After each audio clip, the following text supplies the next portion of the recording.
नमस्कार साथियों, आप सभी का स्वागत है आपके अपने चैनल इंदौलजी में। तो दोस्तों आज हम करेंगे जीके के मोस्ट इम्पोर्टेंट क्वेश्चंस। तो आपको बहुत ही ज़्यादा हेल्पफुल दोस्तों ये क्वेश्चन है, आपके एग्ज़ाम में पूछे जाएंगे। तो आप इन सभी क्वेश्चनों को देखें और दोस्तों इनके आंसर देते हुए चलें। इनको दोस्तों हम विद एक्सप्लेनेशन आपको बताएंगे, तो आपको कहीं भी जाने की कोई ज़रूरत नहीं है दोस्तों। यहीं पर आपको सभी क्वेश्चंस कराए जाएंगे और स्टडी मटेरियल भी प्रोवाइड कराया जाएगा एग्ज़ाम से आपके पहले। तो आप बस कंटिन्यू वीडियोस को देखते रहें। तो दोस्तों स्टार्ट करते हैं। एशिया में सबसे बड़ी चीनी मिल स्थित है। एशिया में सबसे बड़ी चीनी मिल स्थित है। कर्नाटक, यूपी, पश्चिम बंगाल, महाराष्ट्र। दोस्तों बताएं इसका सही आंसर क्या हो जाएगा। एशिया में सबसे बड़ी चीनी मिल स्थित है, तो दोस्तों कहाँ पर है, तो वो हो जाएगी आपकी यूपी में। कहाँ पर है दोस्तों, एशिया की सबसे बड़ी चीनी मिल है यूपी में। तो अब इसके बारे में कुछ जानते हैं हम। तो दोस्तों जो इसका एक्सप्लेनेशन है, एशिया की सबसे बड़ी चीनी मिल उत्तर प्रदेश के मुजफ्फरनगर जिले के खतौली में स्थित है। कहाँ पर दोस्तों, खतौली में। ये आपसे इतना डीप नहीं पूछेगा, बस ये पूछ सकता है कि उत्तर प्रदेश के मुजफ्फरनगर जिले में। कहाँ पर दोस्तों, मुजफ्फरनगर जिले में स्थित है। खतौली में त्रिवेणी चीनी मिल उत्पादन और भंडारण क्षमता के मामले में एशिया में सबसे बड़ी है। मिल जो दोस्तों चालू हुई थी वो 1933 में हुई थी। तो आपसे दोस्तों इतना डीप नहीं पूछेगा, सिर्फ यही पूछेगा, या तो ये पूछ सकता है कब चालू हुई थी, 1933 में। और दोस्तों किस ज़िले में, मुजफ्फरनगर ज़िले में। और ये तो आपसे इतना ही पूछेगा। तो चलते हैं नेक्स्ट क्वेश्चन पर। और क्वेश्चन दिया हुआ है, अंतर्राष्ट्रीय राष्ट्रमंडल दिवस। अंतर्राष्ट्रीय राष्ट्रमंडल दिवस हर साल मनाया जाता है। 22 मई, 23 मई, 24 मई, 25 मई। अब दोस्तों आपको इसका सही आंसर बताना है। जो अंतर्राष्ट्रीय राष्ट्रमंडल दिवस है वो कब मनाया जाता है। तो दोस्तों ये मनाया जाता है आपका ऑप्शन सी 24 मई को। तो चलते हैं हम इसका एक्सप्लेनेशन देखते हैं। तो प्रत्येक वर्ष दोस्तों 24 मई को राष्ट्रमंडल दिवस मनाया जाता है। राष्ट्रमंडल दिवस दोस्तों इंग्लैंड की रानी विक्टोरिया के जन्मदिन पर मनाया जाता है। तो आपको ये याद रखना है कि जो अंतर्राष्ट्रीय राष्ट्रमंडल दिवस होता है दोस्तों वो कहाँ पर, इंग्लैंड की रानी विक्टोरिया के जन्म दिवस पर मनाया जाता है, जिनका जन्म 24 मई 1819 को हुआ था। और ये उन सभी देशों द्वारा मनाया जाता है जो कभी ब्रिटिश साम्राज्य के उपनिवेश थे। उपनिवेश दोस्तों क्या होता है, यहाँ पर ब्रिटिश का शासन हुआ था। तो दोस्तों जैसे भारत पर हुआ था, भारत एक उपनिवेश था दोस्तों ब्रिटिश का। तो चलते हैं हम नेक्स्ट क्वेश्चन पर। दोस्तों क्वेश्चन दिया हुआ है कि मैत्री एक्सप्रेस और बंधन एक्सप्रेस ट्रेन भारत को निम्नलिखित में से किस देश से जोड़ती हैं। दोस्तों अब आपको बताना है, ये ऑप्शन दिए हुए हैं यहाँ पर, ये ट्रेन नहीं है ट्रेन है, इसको इस तरीके से बनाना है। म्यांमार, और दोस्तों यहाँ पर पाकिस्तान, नेपाल, बांग्लादेश, म्यांमार। तो अब आपको इसमें से बताना है इसका सही आंसर क्या हो जाएगा। तो दोस्तों कौन कौन सी ट्रेन है, तो ये आपकी मैत्री एक्सप्रेस है और बंधन एक्सप्रेस है। तो यहाँ कहाँ चलती हैं दोस्तों, तो ये चलती हैं आपकी बांग्लादेश में। कहाँ पर, ऑप्शन डी बांग्लादेश। भारत से बांग्लादेश तक दोस्तों चलती हैं। तो कैसे, कहाँ कहाँ से दोस्तों, तो मैत्री एक्सप्रेस भारत को बांग्लादेश से जोड़ती है। विशेष रूप से कोलकाता और ढाका के बीच चलती हैं। कहाँ से दोस्तों, कोलकाता से ढाका के लिए चलती है। ये एक यात्री ट्रेन सेवा है जो दोनों पड़ोसी देशों के बीच यात्रा और लोगों के बीच संपर्क की सुविधा प्रदान करती है। दोस्तों चलते हैं नेक्स्ट क्वेश्चन पर। दोस्तों क्वेश्चन दिया हुआ है कि सेबी की स्थापना कब हुई थी। सेबी की स्थापना कब हुई थी, 1992, 1980, 1984, 1988। तो दोस्तों जो इसका सही आंसर क्या हो जाएगा, जो सेबी की स्थापना हुई थी दोस्तों 1992 में हुई थी। और इसके बारे में दोस्तों जानेंगे। सेबी की फुल फॉर्म आपसे पूछी जा सकती है, सेबी की फुल फॉर्म पूछी जा सकती है। और वर्तमान में दोस्तों सेबी के जो हेड हैं वो कौन है दोस्तों, वो हैं आपकी माधवीपुरी बुच है, माधवीपुरी बुच। तो दोस्तों जो हाल ही में बनी है पहली महिला सेबी की हेड। दोस्तों यहाँ पर ये सेबी, जिसका पूरा नाम भारतीय प्रतिभूति और विनिमय बोर्ड है, भारतीय प्रतिभूति और विनिमय बोर्ड है, की स्थापना 12 अप्रैल 1992 को हुई थी।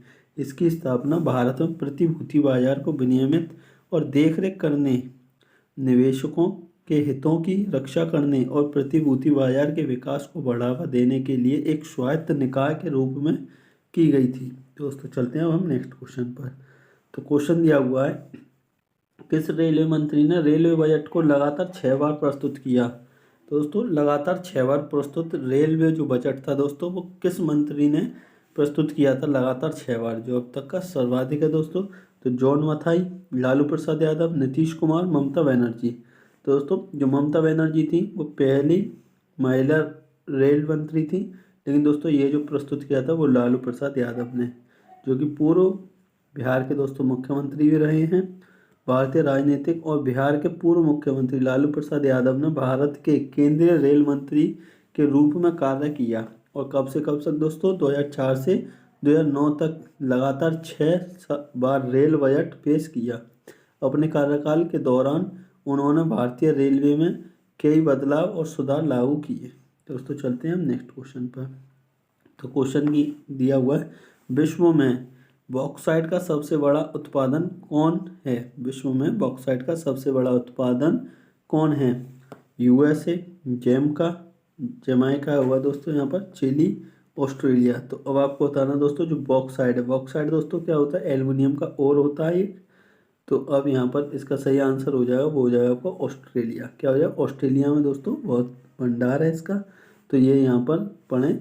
जनवरी 2022 में ऑस्ट्रेलिया दुनिया में बॉक्साइट का सबसे बड़ा उत्पादक है। बॉक्साइट वह प्राथमिक अयस्क है जिससे एल्युमिनियम निकलता है। तो दोस्तों ये भी आपसे पूछा जा सकता है क्वेश्चन कि बॉक्साइट किसका ओर है? तो एल्युमिनियम का। क्या निकलता है दोस्तों? बॉक्साइट से एल्युमिनियम निकाला जाता है, और ऑस्ट्रेलिया में बॉक्साइट के व्यापक भंडार हैं। तो चलते हैं दोस्तों नेक्स्ट क्वेश्चन पर। तो क्वेश्चन दिया हुआ, भारतीय रेलवे की सिविल इंजीनियरिंग संस्थान कहाँ स्थित है? भारतीय रेलवे की सिविल इंजीनियरिंग संस्थान कहाँ स्थित? दोस्तों ऑप्शन दिए हुए हैं, बड़ौदा, जमालपुर, नासिक, पुणे।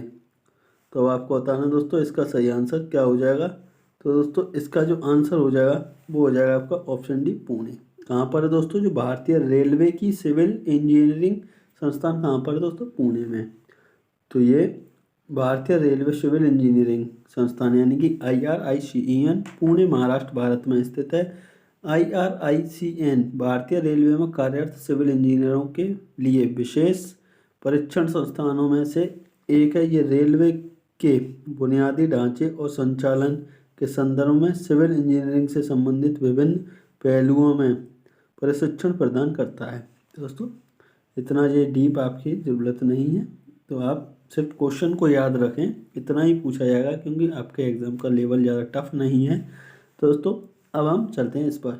विश्व आत्महत्या रोकथाम दिवस किस दिन मनाया जाता है? विश्व आत्महत्या रोकथाम दिवस कब मनाया जाता है?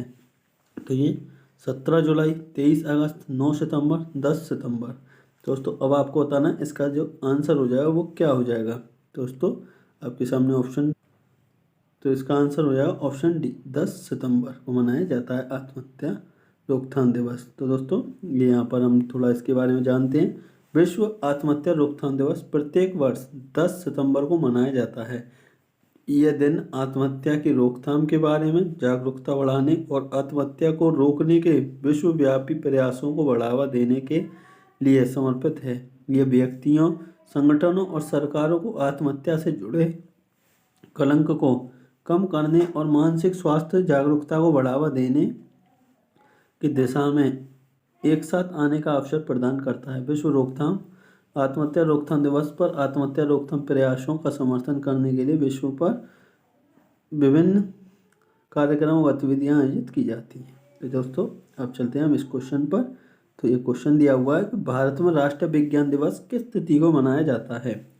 तो ये 30 अप्रैल, 24 फरवरी, 28 फरवरी, 23 मार्च। तो बताएं दोस्तों इसका सही आंसर क्या हो जाएगा। तो दोस्तों जो इसका सही आंसर हो जाएगा वो हो जाएगा आपका ऑप्शन डी, 23 मार्च। क्या हो जाएगा दोस्तों? ऑप्शन डी, 23 मार्च। तो चलते हैं हम नेक्स्ट क्वेश्चन पर।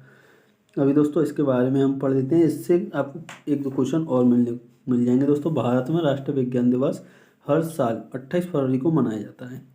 यह दिन भारतीय भौतिकी विज्ञान सर CV रमन जो थे दोस्तों, उनके द्वारा रमन प्रभाव की खोज की गई थी। तो एक क्वेश्चन दोस्तों आपको यहाँ से मिल जाता है कि रमन प्रभाव की खोज किसने की थी? सर CV रमन ने। हाँ, उनकी याद में दोस्तों ये क्वेश्चन बनाया, ये जो दिवस है वो मनाया जाता है। रमन को 28 फरवरी 1928 को सम्मानित किया गया था।